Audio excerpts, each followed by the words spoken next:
Hi friends, இது ஆன்மீகம் serious part 1 video. இந்த வீடியோவில் ஆன்மீகம்னு என்னங்கிற சின்ன டெஃபினிஷனும், தேடை அதாவது தேடை நெற்றிக்கண் இல்லை 7th சென்ஸ் சொல்லுவாங்க, அதை பற்றியும், உங்களுக்குள்ள இருக்கும் எனர்ஜியை பற்றியும், மெயினானம்னா என்னங்கிறத பற்றியும், மெயினான மூலம் நம்ம கடவுளர்களும் தமிழர்களும் சித்தர்களும் என்னென்ன அதிசயங்கள் நிகழ்த்தினாங்க அப்படிங்கிறத பற்றியும் இந்த வீடியோவில் முழுசாக தெளிவாக பார்க்கலாம். இந்த வீடியோ முடியும் போது கண்டிப்பாக உங்களுக்குள்ள ஒரு மாற்றம் வரும்னு நினைக்கிறேன். உங்களுக்கு ஒரு தெளிவு கிடைக்கும், ஒரு புதிய சிந்தனை கிடைக்கும் நம்புகிறேன். கண்டிப்பாக இந்த வீடியோ முழுசாக பாருங்கள், உங்களுக்கு ஒரு தெளிவு கிடைக்கும்னு நினைக்கிறேன்.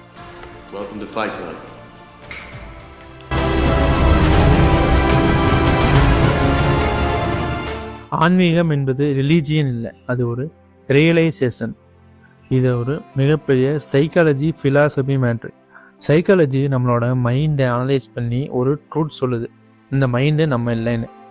ஃபிலாசபி நம்மளோட வாழ்க்கையை அனலைஸ் பண்ணி ஒரு ட்ரூத் சொல்லுது, இந்த பாடி நம்ம இல்லைன்னு. அப்போது மைண்டும் பாடியும் நம்ம இல்லைன்னா நம்ம யார், நம்ம என்ன? இந்த கேள்வி வந்தால் அதுதான் ஆன்மீகத்தோட தொடக்கம். அப்போ ஆன்மீகம்னா என்ன? நம்ம அந்த வேர்ட்லேருந்து ஸ்டார்ட் பண்ணலாம். ஏன்னா நம்ம தமிழில் அதோட பெயர்களிலே அதோட அர்த்தத்தை வச்சுருப்போம். வேறு எந்த மொழியிலையும் இந்த அம்சம் இருக்காதுன்னு நினைக்கிறேன். இந்த ஆன்மீகம், இந்த மெயினானம் ஆரம்பமானதும் சவுத்தில் தான், தென்னாட்டில் தான். முதல் யோகி மெயினான கடவுள் சிவன், அதனால தான் அவரை ஆதி யோகின்னு சொல்கிறோம். ஓகே, அதை பற்றி முழுசாக போக போக பார்ப்போம். ஆன்மீகம் அதோட வேர்டு டெஃபினிஷனை பார்ப்போம். ஆன்மா ப்ளஸ் ஈகம். ஆன்மா என்பது உங்கள் எல்லாருக்கும் தெரியும், சவுல், எனர்ஜி. ஈகம் என்பதன் பொருள் தொடர்புடையது, ஈடு, பண்பு, அந்த மீனிங்கை குறிக்கும். அப்போ ஆன்மாவின் பண்பு, தொடர்பு பற்றி, ஈடு பற்றி அறிவது தான் ஆன்ம ஈகம். ஆன்ம ஈகம் இந்த வார்த்தை தான் காலப்போக்கில் ஆன்மீகம்னு மாறுச்சு. ஆன்மாவை அறிவது, அதாவது உன்னுள் இருக்கும் எனர்ஜியை அறிவது ஆன்மீகம். இதை தான் அகத்தியர் ஒரு பாட்டில் சொல்லியிருப்பார். உள்ளே ஒரு ஒளியே, உயிரில் ஒரு நாதமே, அதனை கேட்கும்போது அகம் முழுதும் சிவமே. நிறைய சித்தர்கள் பாட்டு இருக்கு இதை பேஸ் பண்ணி. சித்தர்கள் பாட்டில் மட்டும் இல்லை, இதை அறிந்த சில சினிமா கவிஞர்களும் கூட இதை சில பாட்டில் சொல்லியிருப்பாங்க. உனக்குள்ள சக்தி இருக்கு, அதை புசிப்பிட வழிபாடு. உஷ்ணம் வந்தா உன் வாழ்வில் வெளிச்சம் வரும். ஓகே, இப்போ உங்களுக்கு கொஞ்சம் சிம்பிளாக புரிஞ்சிருக்கும்னு நினைக்கிறேன். சரி, ஒரு ஸ்டெப் ஃபார்வர்டு போகலாமா? ஆன்மீகம் சார்ந்த சொற்களையும் கொஞ்சம் பார்க்கலாம், அப்போ தான் உங்களுக்கும் கொஞ்சம் புரியும். வழிபாடு அப்படின்னா என்ன? வழி ப்ளஸ் பாடு, அவர் வழி பாடு, ஒருவரின் தத்துவத்தை பின்பற்றுவது வழிபாடு. வழி என்றால் அவர் சென்ற வழி, பாடு என்றால் அதை பின்பற்றுவது. நமது கடவுளர்கள் சித்தர்கள் சென்ற வழியை வழிபாடுவது தான் வழிபாடு. ஓகே, நெக்ஸ்ட் கடவுள். கட ப்ளஸ் உள், உள்ளே கடப்பது, மனதை கடந்து ஆன்மாவை அறிவது, அதுதான் கடவுள். இது மீனிங் தான் கடவுள்னு மாறுச்சு. அடுத்து ஆண்டவர். ஆண்ட ப்ளஸ் வர், நம்மை ஆண்டவர்கள். நம்ம சிவன், முருகன், விஷ்ணு, பெருமாள், கிருஷ்ணன், ராவணன், இவங்களெல்லாம் ஆண்டவர்கள்னு சொல்லுவோம். இதுதான் இவைகளோட உண்மையான மீனிங். உங்கள் எல்லாருக்கும் இன்னொரு கேள்வி வந்திருக்கும், சாமிங்கிற ஒரு வார்த்தையை விட்டுட்டேனேன்னு. ஆமாம், ஆனால் அதில் எந்த அர்த்தமும் இல்லை. நீங்கள் அதை எப்படியும் டீகோட் பண்ண முடியாது, ஏன்னா அது ஒரு சமஸ்கிருதம். ஓகே, அது நமக்கு தேவையில்லை, இக்னோர் பண்ணிடுவோம். ஒரு சில பேருக்கு இன்னொரு கேள்வியும் தோணியிருக்கும், ராவணன் ஆண்டவனா? ஆமாம், ராவணன் ஆண்டவன் தான். ராவணனுக்கு 10 தலையெல்லாம் கிடையாது. சீதையை கடத்தினா, அதை பண்ணா, இதை பண்ணா, எல்லாம் கட்டுக்கதை. 10 தலை என்பது ராவணின் 10 ஸ்கில்ஸை மீன் பண்ணும். 10 ஸ்கில்ஸில் ராவணன் எக்ஸ்பர்ட். மருத்துவம், இசை, ஜோதிடம், காவியம், இலக்கியம், வானியல், ஓவியம், ஞானம், அரசியல், யுத்தம் அப்படின்னு 10 திறன் கொண்டவர் தான் ராவணன். இந்த 10 ஸ்கில்ஸை தான் 10 தலைன்னு குறிப்பிடுறோம். சில ஆளும் வர்க்கமும் தமிழினத்துக்கு எதிரான வர்க்கமும் ராவணனை கெட்டவனா சித்தரிக்கிறது. ராவணனை மட்டும் இல்லை, நம்ம தமிழ் கடவுள்களையும் எல்லாத்தையும் அப்படிதான் சித்தரிக்கிறாங்க. சிவன் மனைவி பார்வதி, அவர்கள் மகன்கள் முருகன், விநாயகர், ஐயப்பனின் தவறான வரலாறு அனைத்தும் போலி கதையே. நமது கடவுளர்கள் அனைவரும் சாதாரண மனிதர்களாக பிறந்தவர்களே. பின்பு அவங்க எல்லாம் ஆன்மீகத்தில் மெயினானம் அடைஞ்சு, கடவுள் நிலையை அடைஞ்சு ஒரு ஒளியாக எனர்ஜியாக மாறினவங்க தான். அவங்க எனர்ஜியை நம்மளால் ஃபீல் பண்ண மட்டுமே முடியும். அது நான் அடுத்தடுத்த வீடியோவில் விரிவாக உங்களுக்கு எப்படின்னு எக்ஸ்பிளைன் பண்ணுறேன். ஓகே, ஆன்ம ஈகம் சின்ன டெஃபினேஷன் பார்த்தோம். நெக்ஸ்ட் தேடை, 3வது கண் அல்லது நெற்றிக்கண் ஓப்பன் பற்றி பார்ப்போம். ஆன்மீகத்தில் இதுதான் முக்கிய நிலை. 3ஆம் கண், அதுதான் ஞானக்கண் அல்லது நெற்றிக்கண்ணு சொல்லுவாங்க. நீங்கள் நினைக்கிற மாதிரி பழைய சாமி படத்தில் வர மாதிரி நெற்றியில் கண் வருவதில்லை. தேடை ஓப்பன் அப்படின்னா, நெட்ரிக்கன் ஓப்பன் அப்படின்னா, பீனியல் கிளாண்ட் ஆக்டிவேஷன். நம்மளோட நெற்றி நடு சென்டரில் அது இருக்கும். பீனியல் கிளாண்டுன்னு ஒரு பார்ட் இருக்கும். இதை ஆக்டிவேட் செய்கிறது தான், இதை தான் ஆன்மீகத்தில் நெட்ரிக்கன், மூன்றாவது கண் அப்படின்னு சொல்லுவாங்க. இல்லைன்னா செவன்த் சென்ஸ், ஏழாம் அறிவு அப்படின்னு சொல்லுவாங்க.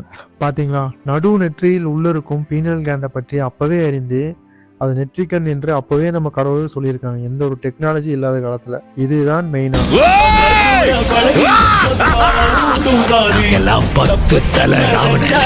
இந்த மெயினான மூலம் தான் அனைத்தும் உருவானது. இப்படி தேரை ஆக்டிவேஷன் செய்து செவன்த் சென்ஸ் மூலமாக யூனிவர்ஸ் கூட, பிரபஞ்சம் கூட கனெக்ட் ஆகி மெயினான மூலம் பல தத்துவங்கள், பல அறிவியல், மருத்துவம், வானியல், இசை, ஓவியம், கலை, ஜோதிடம் அப்படின்னு இன்னும் சொல்லிட்டே போகலாம். எவ்வளோ விஷயங்கள் இருக்கு. இவ்வளவும் மனித இனத்திற்கு வழங்கியவர்கள் தான் நம்ம கடவுளர்களும் நமது சித்தர்களும். இந்த பீனியல் கிளாண்டு சம் எனர்ஜிஸ் மூலம் மட்டுமே ஆக்டிவேஷன் செய்ய முடியும். அது எப்படின்னு சொல்றது தான் ஆன்மீகம். It's a big process. Third eye open அப்படிங்கிறது நிறைய சைக்காலஜிக்கலான நிறைய மாற்றங்கள் நடந்து, மிகப்பெரிய தத்துவங்கள் பிறந்து, இல்யூஷன், மாயை எல்லாம் கரைந்து, கர்மா சேஞ்ச் ஆகி வேற நிலைக்கு ஷிஃப்ட் ஆயிருவீங்க. இந்த நிலையை தான் கடவுள் நிலைன்னு சொல்லுவாங்க. அந்த நிலையில தான் உங்களால் யூனிவர்ஸோட கனெக்ட் பண்ணிக்க முடியும். இந்த நிலையில தான் உங்களுக்கு உண்மையான விஷயங்கள் நிறைய தெரிய வரும். உண்மை என்னன்னு தெரிய வரும். எல்லா மாயையும் உடஞ்சி உண்மையான தத்துவங்கள் பிறந்து நிறைய விஷயங்களும் உங்களுக்கு உள்ள தெரிய வரும். உங்களுக்குள் இருக்கும் அந்த ஆன்ம சக்தியை உணர முடியும். அந்த சக்தி தான் சிவம். அதுதான் உன்னுள் இருக்கும் சக்தி. இந்த நிலையில கடவுளர்கள் எனர்ஜியை ஃபீல் பண்ண முடியும். ஆர்ட்ஸ் மூலமா யூனிவர்ஸ் உங்களுக்கு நிறைய நாலேஜ் கொடுக்கும், அறிவு கொடுக்கும். அந்த ஸ்டேஜ்ல யூனிவர்ஸ் தர அறிவு எல்லாமே out of the box, out of the சிலபஸா இருக்கும்.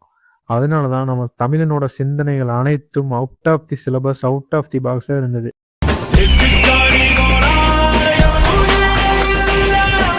Okay, final topic. இங்கே தொழில்நுட்ப வளர்ச்சி மட்டும் நம்மளை இது வரைக்கும் கொண்டு வரல. நம்மளை பற்றி நம்ம அறியணும். அதுதான் இங்கே மனித பிறப்பின் நோக்கம். அதை தான் நம் கடவுளர்கள் செய்தார். இந்த அறிவியல் டெக்னாலஜி மூலமாக கண்டுபிடிச்ச நிறைய விஷயங்கள் தேர்ட் ஐ ஆக்டிவேஷனால தான் நடந்திருக்கு. அது மறைக்கப்பட்ட ஒரு உண்மை. அது மிகப்பெரிய ஒரு அரசியல். அது நான் உங்களுக்கு போக போக நான் சொல்கிறேன். இங்கே இருக்க நிறைய சயின்ஸ் டெக்னாலஜி விஷயங்கள் எல்லாமே ஏற்கனவே தமிழர்களால் கண்டுபிடிக்கப்பட்டது என்பது உண்மை. இதை இன்னொரு கூட்டம் இது எங்களதுன்னு சொல்லி நாங்கள் கண்டுபிடிச்சேன்னு சொல்லி சொந்தம் கொண்டாடிட்டு இருக்கு. அது மிகப்பெரிய ஒரு ஆதிக்க வர்க்கத்தோட அரசியல்.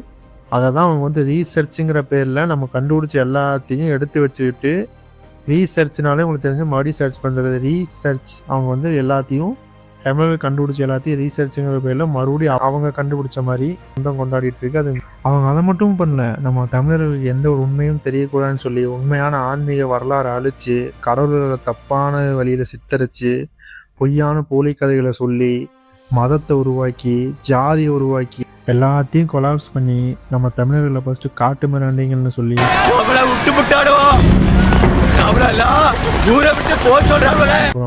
தீவிரவாதிகள்னு சொல்லி இப்போ குடிகாரன்னு சொல்ல ஆரம்பிச்சிட்டானுங்க.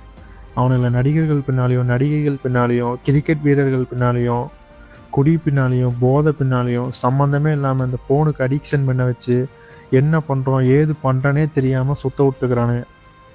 தவறான சிந்தனைகளை, தவறான கருத்துக்களை பரப்பிக்கிட்டு இருக்கு. எல்லா மதமும் ஒரு விஷயத்தை பற்றி தான் பேசுது. நமக்குள்ள இருக்கும் ஆன்மாவை பற்றி தான் பேசுது. கிறிஸ்துவ மதமும் அதை பற்றி தான் பேசுது, முஸ்லீம் மதமும் அதை பற்றி தான் பேசுது, இந்து மதமும் அதை பற்றி தான் பேசுது. எல்லாமே ஒட்டுக்காக தான் இருந்தது. சில ஆதிக்க வர்க்கம் தான் மதம் என்ற பேரில் எல்லாத்தையும் பிரிச்சிருக்கானுங்க, ஜாதி என்பதை உருவாக்கியிருக்கானுங்க. இதில் ஏத்திஸ்ட்னு சொல்லி வேற ஒரு குரூப் உருவாக்கி விட்டுருக்கானுங்க. என்ன டீம் என்ன மேட்ச்னே தெரியாமல் சுற்றிட்டு இருக்கானுங்க அவனுங்களாம். Okay, back to the topic. இப்போது இந்த ஆன்மீகத்தின் மூலமாக மெயினான அடைஞ்சு தேர்ட் ஐ ஆக்டிவேஷன் செஞ்சு யூனிவர்ஸோட கனெக்ட் ஆகி நம்ம கடவுள்களும் சித்தர்களும் மனித இனத்திற்கு, மனித முன்னேற்றத்திற்கு எவ்வளவோ விஷயங்கள் கொடுத்துருக்காங்க. அதெல்லாம் சொல்கிறதுக்கு எனக்கு இந்த ஒரு பிறவி பத்தாது. முக்கியமான சிலது மட்டும் சொல்கிறேன். சிவன் தான் தமிழ் மொழியை முதல்ல கண்டுபிடிச்சார். ஃபஸ்ட்டு ஓவியத்து மூலமாக கம்யூனிகேஷன் நடந்துட்டு இருந்தது, அதையும் அவர் தான் கண்டுபிடிச்சார். அதுக்கப்புறம் அதை மொழியாக மாற்றினது அவர் தான். இசையை கண்டுபிடிச்சது அவர் தான். பறை மூலமாக அதை உணர்த்தியது அவர் தான். அடுத்து முருகன் விவசாயம், போர்க்கலைகள், வீர விளையாட்டுகள் இந்த மாதிரி கண்டுபிடிச்சிருக்காங்க. திருமால், விஷ்ணு ஜோதிடம், வானியலை பற்றி அறிஞ்சிருக்காங்க. கிருஷ்ணர் வாழ்க்கை தத்துவத்தை பற்றி நிறையா சொல்லியிருக்காரு. நம்ம சித்தர்களும் சித்தருக்கு சித்தரான சிவனும் சித்த மருத்துவத்தை பற்றியும் வாழ்க்கை தத்துவங்கள் நிறைய விஷயங்களும் சொல்லியிருக்காங்க. சிவன் இருமை தத்துவம் சொல்லி ஒரு பிலாசபியை கொடுத்துருக்காரு. ஒரு மிகப்பெரிய பிலாசபி அது, இருமை தத்துவம்னு சொல்லுவாங்க. அது முடிஞ்சால் நான் அதை பற்றி டீட்டெயிலாக ஒரு வீடியோ போடுறேன் இந்த சீரீஸில். நம்ம சித்தர்களோட பாடல்கள் தத்துவத்தையெல்லாம் கேட்டிங்கன்னா உங்களோட வாழ்க்கையோட பெர்ஸ்பெக்டிவே மாறிடும். அந்த அளவுக்கு பவராக இருக்கும், அந்த அளவுக்கு ஒரு கருத்தாக இருக்கும். இவ்வளோ பெரிய தத்துவங்கள்லாம் கண்டிப்பாக ஒரு சாதாரண மனிதனால் சொல்ல முடியாது. நான் இது எல்லாத்தையும் பற்றி முழுசாக ஒரு வீடியோ முடிஞ்சால் நான் டீட்டெயிலாக இந்த சீரீஸில் அதுவும் ஒன்று போடுறேன். கடவுளர்கள் மட்டும் இல்லை, தமிழர்களும் மெயினான மூலயமா இந்த உலகத்துக்கு நிறைய விஷயங்கள் கொடுத்துருக்காங்க, நிறைய விஷயங்கள் சாதிச்சிருக்காங்க, நிறைய சிந்தனைகளை கொடுத்துருக்காங்க, நிறைய இலக்கியங்கள் ஏற்றியிருக்காங்க மெயினானத்தின் மூலமாக. எப்போ நம்மளோட யாழ்ப்பாண நூலகம் அழிக்கப்பட்டதோ இலங்கை போரில், அப்போவே தமிழனோட அனைத்து வரலாறும் அழிக்கப்பட்டுச்சு. இது மட்டுமான்னு கேட்டால் இல்லை, இங்கேயும் நிறையா சொல்லிகிட்டே போகலாம். நான் தான் சொல்லலாம், இதை பற்றி சொல்ல இந்த ஒரு பிறவி பத்தாதுன்னு. ஆனால் இன்றைக்கி இருக்க நம்ம மக்கள் எல்லாரும் ஃபுல்லாக எல்லாம் மாயையில் சிக்கி, மாயை நிரம்பி, பெண், பொன், பொருள், நடிகன், நடிகை, காமம், போதை, தவறான சிந்தனை, தவறான தத்துவம் அனைத்தின் பின்பு போய் கொண்டிருக்கிறோம். இதை எல்லாம் உடைத்து விழிப்பு அடைந்து மாற்றத்தை காண்பதற்கான ஒரே வழி ஆன்மீகம். ஆன்மீகத்தின் நோக்கம் ஒரே நோக்கம், எல்லாரும் முன்னே, அனைவரும் சமமே. மொழி வேறுபாடு, இன வேறுபாடு, மத வேறுபாடு இல்லாமல் அனைவரும் சமமே என்பதை உணர்வது தான் ஆன்மீகத்தின் நோக்கம். போர் இல்லாத வாழ்க்கையை நோக்கி நகர்வதே ஆன்மீகத்தின் முக்கியமான நோக்கம். அன்பே சிவம் என்ற திருமூலரின் தத்துவம் தான் இன்று வரை உலகை இயக்கிக் கொண்டிருக்கிறது. நன்றி, வணக்கம்.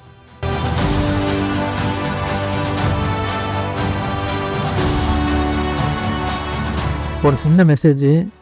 இந்த ஆன்மீகம் இந்த மெடிடேஷன், யோகா எல்லாமே ஒரு குரு இல்லாமல் பண்ணாதீங்க, ஒரு கைடன்ஸ் இல்லாமல் பண்ணாதீங்க. ஏன்னா மெடிடேஷன்லாம் பண்ணும்போது உங்களுக்கு சைக்காலஜிக்கலாக நிறையா மாற்றங்கள் உருவாகும் நீங்கள் ஆன்மீகத்தை கற்றுக்கும் போது. அதனால் அது நீங்கள் ஒரு குரு இல்லாமல் பண்ணக்கூடாது. அது உங்களுக்கு எப்படி ஹேண்டில் பண்ணணும்னு தெரியாது, கண்ணை கட்டி காற்றுல விட்ட மாதிரி இருக்கும். அதனால் ஸ்பிரிச்சுவல் அழைக்கிங்கிறது ஒரு மிகப்பெரிய மாற்றமாக இருக்கும். ஒரு சைக்காலஜிக்கு நிறைய விஷயங்கள் நடக்கும். அதனால் அது குரு துணையோடு பண்ணுறது நல்லது. நெக்ஸ்ட்டு பார்ட் 2 வீடியோவில் ஆன்மீகத்தோட சைக்காலஜி, ஃபிலாசபி, மெட்டீரியலிஸ்டிக் லைஃபு, சக்தி யுகம், முருகன் யுகம் பற்றியெல்லாம் பார்க்கலாம். நன்றி, தேங்க்யூ.